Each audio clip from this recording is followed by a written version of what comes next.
I think that's absolutely a part of what goes on here. I think there are a lot of people who don't like government to begin with, and there are a lot of people whose trust or mistrust of government is being shaped by a lot of the political rhetoric that is out there, and it's also being shaped by an awful lot of money that is being spent by special interests on all sides to try and make their voice heard. And I think this is something we, unfortunately, and I think it is unfortunately, better get used to, because the new laws regulating campaign financing and regulating expenditures in general are going to create a situation where wealthy groups and wealthy individuals can bankroll negative campaigns against candidates and informational campaigns on issues that are going to wind up being persuasive with a public who is going to believe what they hear on the internet, see on the internet, hear on the nightly news, or whatever the case may be. So, yes.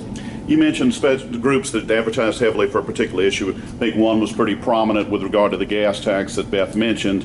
And the figure that has been widely thrown out is 11% is the amount that went to actual concrete bridge construction. In fact, your great friend David Vitter has been recorded as making that comment. It's been said that figure is misleading. Ms. Robinson, the Revenue Secretary, said that figure is no longer at that level. You're the CFO of the state. Can you give us the approximate percentage that is devoted in DOTD to administrative costs and your assessment of whether you think there could be further efficiency there? I can't, as I stand here right now, I can't give you that exact percentage, but I'm not going to hazard a specific guess, but I'll tell you they're doing better.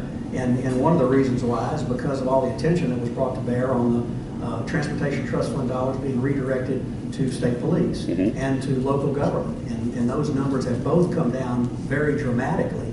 And so the Transportation Trust Fund dollars, one of the arguments against the tax was, well, we're not going to pass any more revenue until we know those Transportation Trust Fund dollars are being spent as they should be. Yes. And we're doing everything we can to make certain that we engender that trust and people believe that to be the case, because just because the tax didn't pass doesn't mean the needs are going to go away or that our problems on roads are going to get any better. And so sooner or later, we're going to have to, as a state, face that music. And never before was there as much of an effort in favor of passing a tax that we saw this session. And even with all that effort from business groups and others, it still couldn't get the votes in the House. So we know there's still a lot more work to do. Thank you.